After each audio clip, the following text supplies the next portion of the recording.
Hi, everybody on LinkedIn and Facebook and the entire world. I'm Brenna with Seven Eagle, and today I have the absolute pleasure to talk to Mike, who's going to give us a little bit of information about a good cup of coffee and how he went from being in the Army to starting his own coffee company. So today I'm drinking some Aerial Resupply Coffee, and this is the Christmas Kitty blend. So thanks for being here with me today, Mike. Absolutely. Thank you. Thank you very much for having me. This is an honor. I appreciate it. So you were in the Army, you learned a bunch of skills, and you've now transferred them into making people's mornings that much better. That's my goal. Yeah. So I learned some stuff in the Army. Let's put it that way. I learned something, and it's helped me through the rest of my life. Awesome. Well, thank you for your time in the Army. We really appreciate you serving our country. And I appreciate you serving my coffee now in the morning as well. Hey, So like I said, I'm drinking the Christmas Kitty, which your daughter designed the bag of. So I'm really excited to hear kind of how you took your skills and moved into the world of brewing. Okay.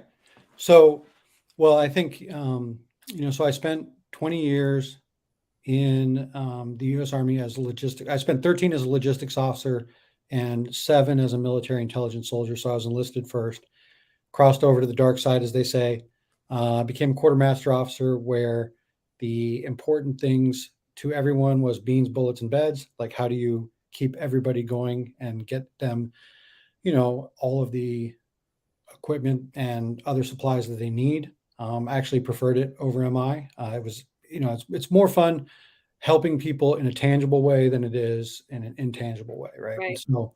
And so, I moved through the ranks. I ended up retiring as a major. Spent my last 2 years really in a training billet and working with training soldiers. And I think, as I gained experience in the Army, I would say that um, the skills that I really learned were, small unit operations to large unit operations, but really how to build, kind of a vision, how to take that vision from wherever it came from, where my commander or whoever, and operationalize it and make it so that there was some moving parts and some milestones. And I think that, in a sense, looking back, was, how do you create a business plan and how do you action that business plan? I don't think that there's, you could make the argument that it's fairly similar between, an operational order to take a unit,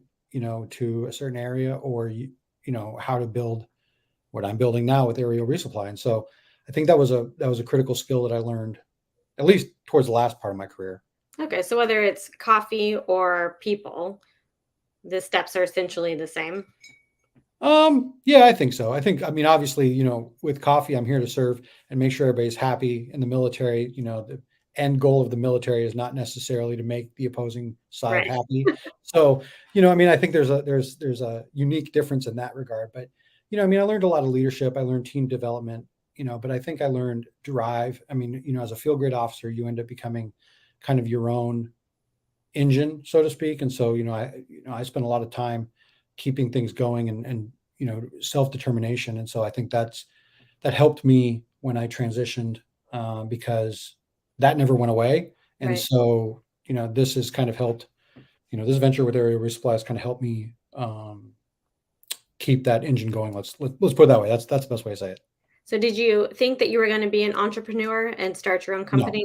No. No. I think like most people who transition, like the number one goal is, hey, I need a job, like find employment. Like that's like number one, right?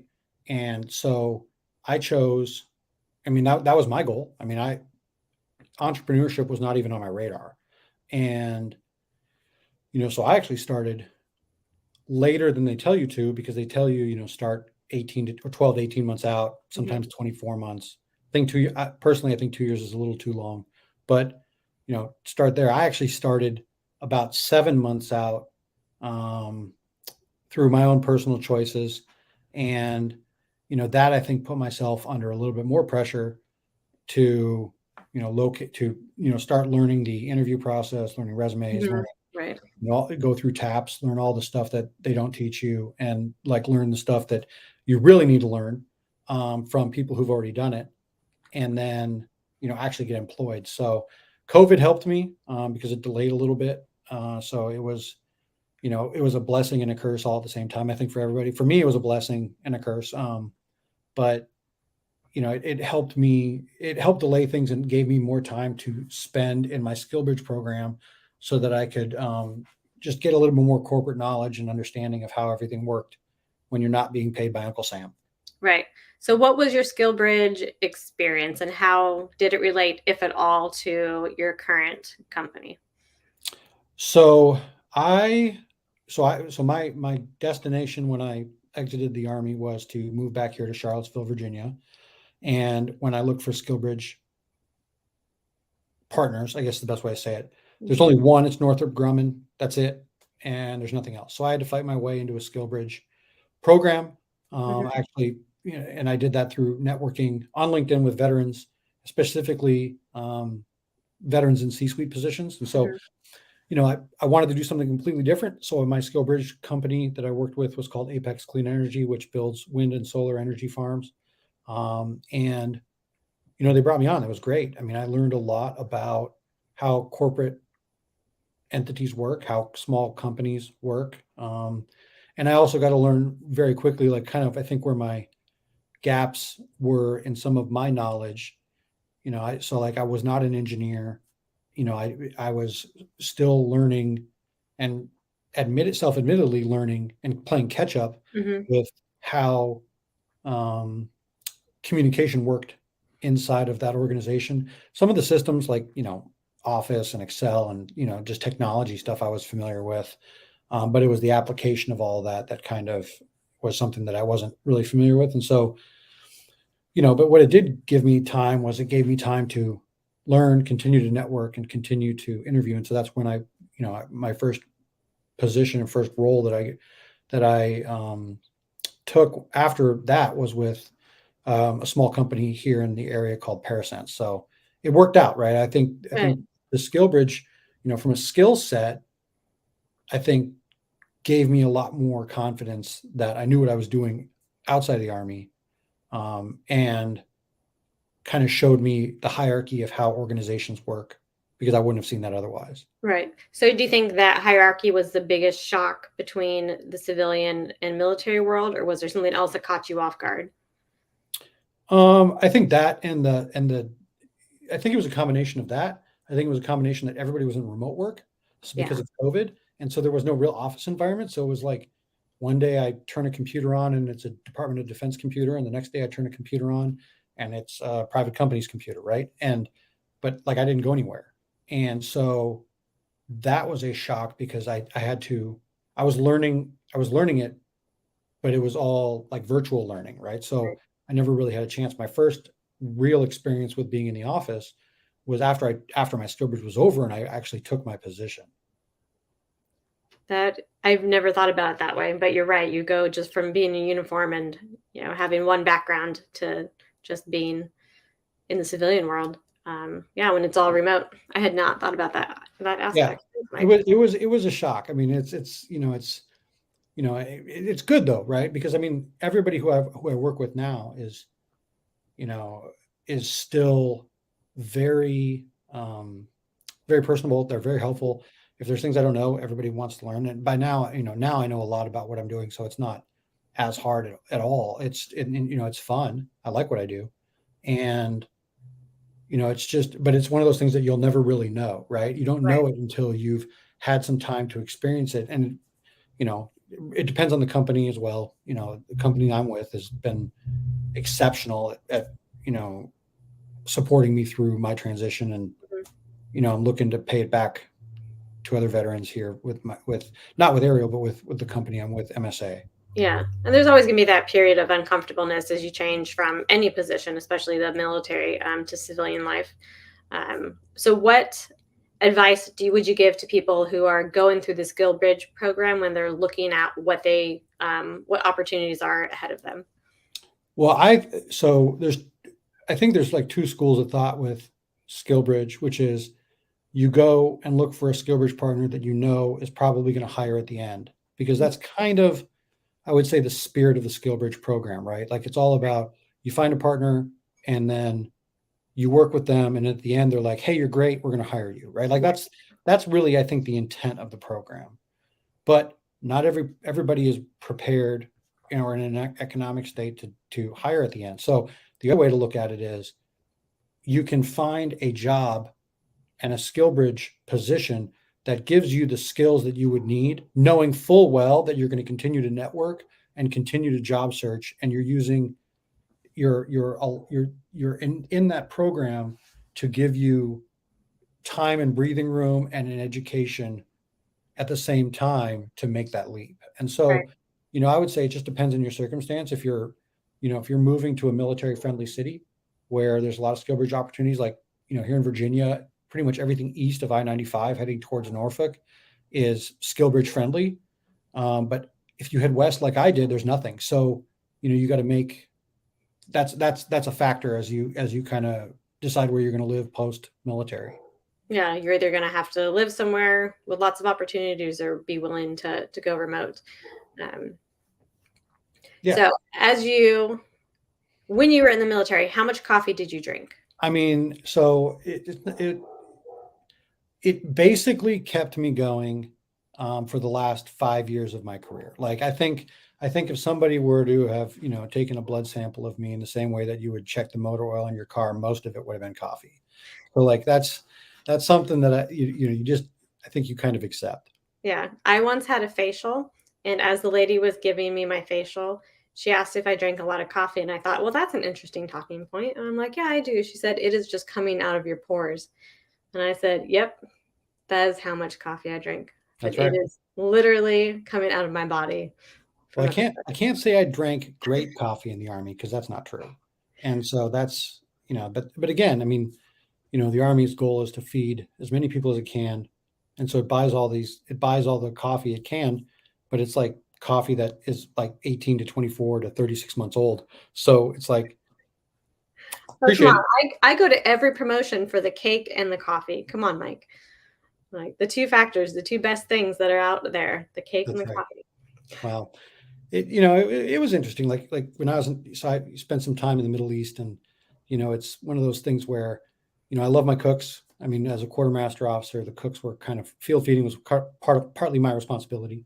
And so, we would have our cooks make coffee every morning. And, Mhm. I really cut my teeth on what I didn't like about coffee, thanks to them. I think they brewed it especially strong because I didn't like it as much from them. And so they tried to make it, it was one of those things like, we're going to stick it to you. But it was, it, it was good. It gave me a good learning experience on what I didn't like. Let's put it that way. So was the coffee really 3 years old?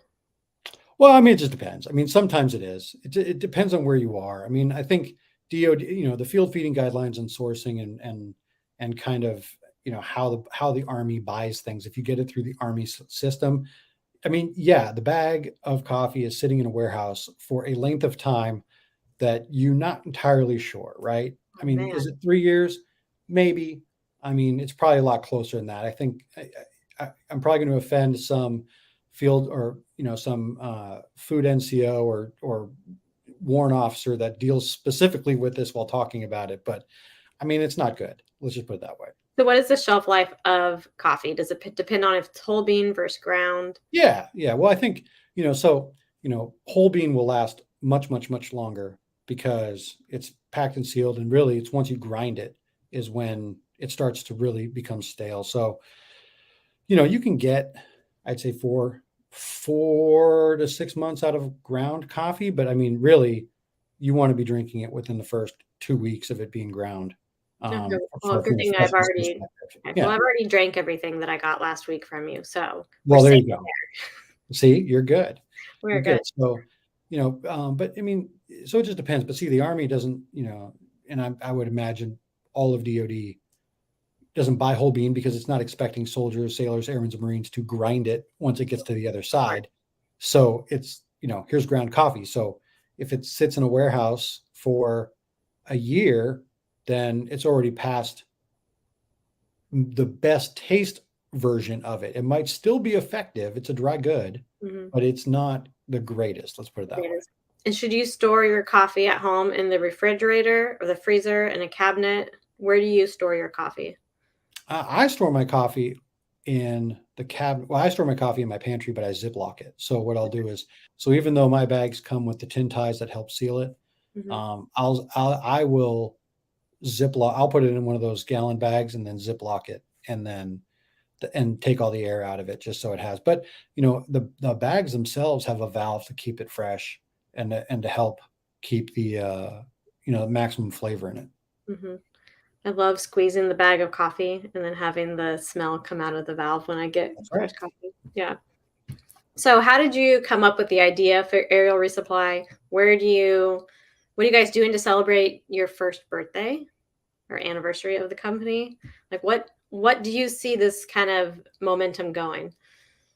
Well, so my number one goal with Aerial Resupply was to represent and to be a brand that spoke specifically towards the service support side of the military, and veterans, people who were, mechanics or logisticians like me, people who were, really even into, military spouses and families, because, that is the support base. I mean, people talk about, the NCO Corps being the backbone of the Army or the backbone of the service. And that's true. That's true, but they don't operate anywhere near that they need to operate if their family life isn't straight and their support comes from their families. And so for me, that was number one. That was what I wanted to do. And because I was a logistician, aerial delivery was like one of the coolest things that you could ever do. It's like, hey, let's, kick some things out the back of an aircraft or sling load it somewhere. So I was like, well, that seems like that's fun for me. So I think it might be fun for other people. So, it really stemmed from that. That was really what I stemmed for. I love coffee. I wanted to do something different. And I wanted to share kind of what I thought it should be with everybody. And so that's really the genesis of where Aerial Resupply came from. So what have you learned as you've gone along? I know you've had to learn marketing. You've had to learn I've learned everything. coffee in general. Yeah. So I've learned coffee sourcing. I've learned, just, live, sleep, eat coffee, right? But then, you also have to learn, like I had to learn how to build my own website and code. I had to learn marketing. I had to learn SEO. I had to learn how to interact with a bunch of different vendor platforms that I'd never done before. I had to learn kind of what business formation was in terms of the different types of LLCs, the different types of accounting methods, the different types of resources that exist for small businesses. And then, I navigated through the Department of Veteran Affairs to become a service disabled veteran owned small business. So I'm accredited to do that. And, and so like there's a lot of different aspects that, I mean, in July of 2021, when this was not even in existence, I was learning through all of that because I'd never done it. And so there's been some hiccups along the way, obviously, and that's fine. I mean, I kind of subscribe to the idea of fail fast, right, and then learn and move on. So, but yeah, it's been a unique and interesting experience. What resources have you used to learn all that stuff, or has it just been trial by fire? Mostly YouTube, actually. So YouTube is like, I mean, you can find anything on YouTube. But I would say, like if I had to go back and do it again, I would probably go find myself a score mentor right out of the gate. I would probably spend a little bit more time on not necessarily market research, but just how it all works, like in terms of, what the business plan and everything else should say, but understanding the different inputs that are going to come in, because you do have to pay attention to city, state, and or city, state, and national, federal taxes. You do have to pay attention to, what the state requires of you to be considered a legitimate business. There's also, like depending on your locality, it depends on how you deal with e-commerce taxes and how you deal with personal property taxes. And so, Uncle Sam will always come get its money. So you have to be sure that you understand what that ramification is. Let's put it that way. Yeah, that's a good point. And I had not thought about YouTube as a source for learning. I always think of the normal ones like the Rosie Network, Onward to Opportunity, but YouTube, that is solid. So when I got out of the military, so like I did sign up for the Rosie Network and they've been very helpful. And I did sign up for Onward to Opportunity, but I did that not from an entrepreneurship route, but to try to look at whether or not I wanted to get PMP certified for program management. And when I decided that that wasn't for me, and I didn't go back to them for entrepreneurship, it was kind of like maybe a self-fulfilling idea where I was just like, well, how hard can this be? I mean, millions of people start businesses all the time. Like, this can't be that hard. And so there was some ego that came with it, like, hey, I can do this. And so, I got kicked in the teeth a couple of times, but I think, I'm celebrating 1 year in 12 days or 11 days. So, I mean, that's not too bad. That's pretty awesome. Yeah. Congratulations. Are you guys going to celebrate? You're going to have a. Yeah. So right now, the store has we kind of doing a 15-day countdown. So stores 15, everything's 15% off until the 15th. And then, I'm going to, on my actual, got a couple reveals that I'm going to do on the anniversary date and, get ready for, the upcoming holiday season. Yeah, that's exciting. And so your whole family helps out with this, right? Your daughter created Christmas Kitty. That's right. Design work. Yeah. She was like, so she's 9. And so she said, she's like, hey, I really want to help. And I was like, okay, well, what do you want to do? And she's like, well, can I draw something? I was like, sure, draw whatever you want. And so, this was, I think, October of last year, October, November. And she drew what you see as the label. Like, what you see on the label of Christmas Kitty is exactly what came off of her little mind and onto the piece of paper. And, I was like, that's great. And I just didn't even rename it. I was like, this is what we're going with. And if it works, it works. And if it doesn't, it doesn't. And it's been like a huge success. It's, it's one of it is probably the best flavored coffee that I've ever had. A lot of people tell me it's the best they've ever had. So I think it worked out. Yeah. So we were talking about this earlier, but I am not a fan of flavored coffee. But because it was such a cute story behind it, I really wanted to support your daughter as her own designer. I thought that was great. Yeah. And I have it is really good flavored coffee. There's 2 things I like about working from home. I get to pick my own coffee and I get to control the temperature of my office. But I would be totally fine if the office brewed Christmas Kitty because it doesn't have any of the artificial flavoring. The taste of the beans still comes through. So I'm really impressed. I'm a satisfied coffee snob. So.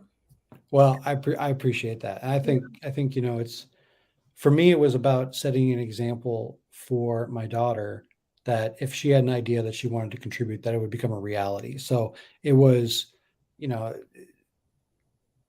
hopefully someday when I'm not here anymore and my daughter is older and this is rolling along, this can be something she takes on. So trying to expose her to a few things. Yeah, that's amazing. I know my kids always want to help me with my work and they'll sit in on meetings, but there's no design aspect. Otherwise they would probably, kids always like to help and it's good to be a role model. So whatever parents can do for their own kids or just as an adult can do to be a role model to just kids in general. Because so many life lessons are learned by watching those around you, both good and bad. Right. Exactly. Does she have any other flavor designs she's coming up with in the future?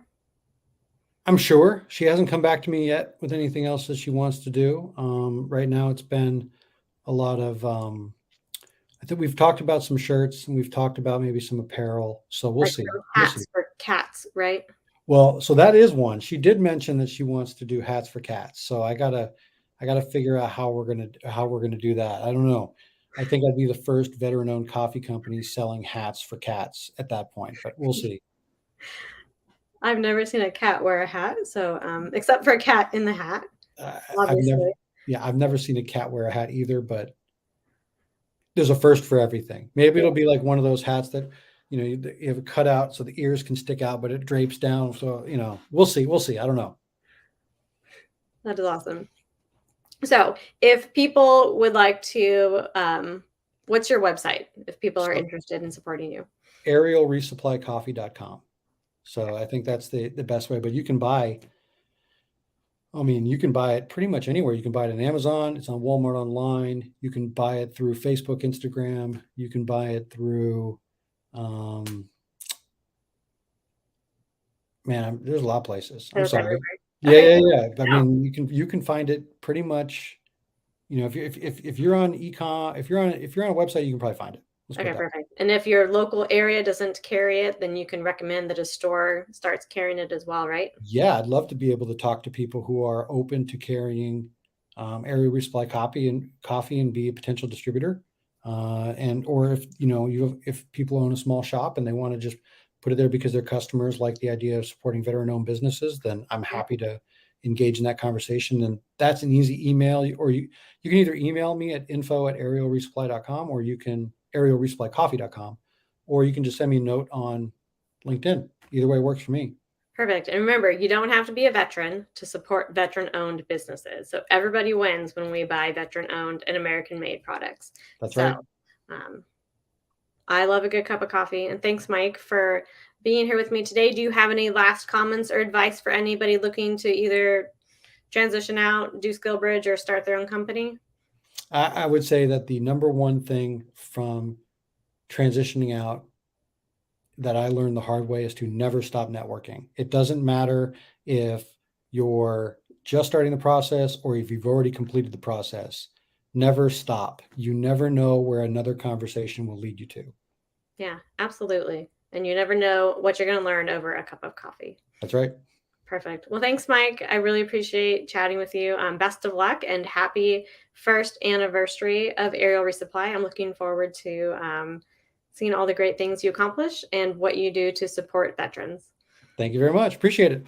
Bye. Bye.